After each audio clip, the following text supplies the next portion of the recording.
It seems that lately planted tanks have been very popular. Now, in my opinion, and many other opinions, plants look very good in your tank. Just like you see here, fish tend to interact with them more naturally, and they do provide health benefits to your tank. But plants can get pretty expensive pretty fast, especially if you have larger aquariums. And when plants start dying and you don't get good health from them, it gets even more expensive. Also, besides just the plants, maintaining them with root tabs and maybe even CO2 injections can also add up. This being said, I'm sure live plants can be a little bit intimidating if you're a beginner. For these reasons, I understand why some aquarists choose not to have live plants. But today I want to talk about a very hardy, cost-effective live plant that basically needs nothing to survive except for light. That plant would have to be the Anubis. Now, I don't know how many Anubis I have at the moment, but it's probably about 4 or 5, and all of them look great, are super hardy, and are just so easy to take care of. I mean, here in my 37-gallon tank, we have 2 fairly large Anubis, and I haven't root tabbed these things at all. There's no CO2 in this tank, and even while they might not grow, they're just maintaining the way they were when I bought them, and that's all I really want from them. In my 20-gallon, we have a few more Anubis, which are mostly very small. You can see we got one there, and this one here.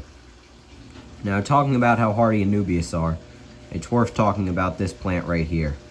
So I probably bought it about 4 or 5 years ago, and I'd say it wasn't nearly as big as this Amazon sword, but in height it was, and it was probably similar width to it is now. It was just kind of growing tall instead of bushy, which is a little bit abnormal for Anubis. And this plant completely died to nothing because I had it in a fish tank with absolutely no light for a couple months when I was battling green water. And the whole time, this thing basically survived, and in the last couple weeks, the algae died and this thing died. And it was just kind of sitting dead in my filter for a few years, and then I found it a couple months ago. I put it in my 20-gallon, and with just good light, it's bounced back. I also do root tab this Anubis, but like I said earlier, it's not needed to unless you're really trying to grow the plant quickly. One thing you should know about Anubis is that they're very different than most live plants. You know, most live plants you just shove in the gravel, put a few root tabs in, and you're fine. But these guys work a little bit differently. As you can see, there's a fairly large stem right there. There's a term for it. It's called a rhizome.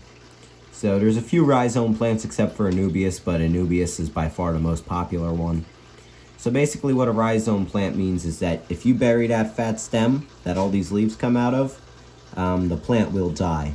So, you know, most people like to tie it up to some driftwood or maybe even glue it using aquarium safe glue.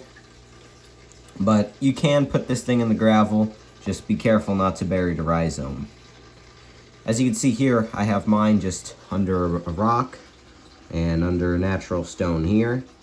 And like I said, these plants don't really grow too much unless you do root tab them, but they're not going to die if you don't root tab them, maybe like an Amazon sword would or like most crypts. You can tell that you're looking at an Anubis here by the dark green and on some Anubis light green, but these bulbous leaves really give away that's an Anubis, and that rhizome right there. So these are probably the easiest plants to identify in my opinion, maybe second to swords, but when you see a large bulbous leaf with a rhizome, you know that you have an Anubis. Anubis also have pretty thick leaves. Sometimes if your swords or crypts aren't doing so well, you can actually see your hand through the leaves.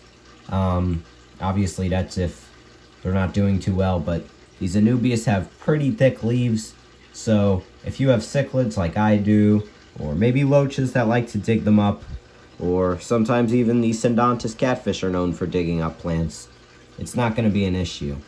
The leaves are very tough and they can handle a beating. I mean, if you have a bunch of piranhas trying to pull them up, I'm sure they'll rip, but you can be kind of hard with these things when you're cleaning them and they don't really rip. That's why I just use a toothbrush to clean the algae off the leaves, and on most plants that would rip it up, but Not really on these Anubias. Most Anubias you see are pretty small, like the ones I was just showing you, or like these baby Anubias here. However, you can get some pretty large Anubias. I actually heard about a type recently that gets about the size of an adult Amazon sword.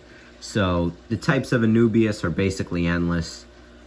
There's one that can fit every single style of aquarium. And I did say that root tabs are unnecessary, but if you do want to grow them, I'd recommend these aquarium co-op root tabs. I've used a few brands now, and these ones seem to work best, at least for me.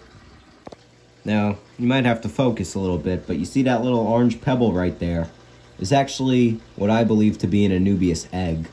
So when you're taking apart the pot that the plant comes in, and you're removing the rock wool from the root base, it's not uncommon to find these little orange beads in the plant. I've been told that these are Anubias eggs, but I've also been told different things. So if you've ever experienced this, let me know in the comments. Also, Anubias rarely melt back and replace leaves like other plants that frequently do that, such as swords or crypts. So if your Anubias starts melting, that's usually not a good sign. If other plants, like a sword, might start melting, the leaves get replaced.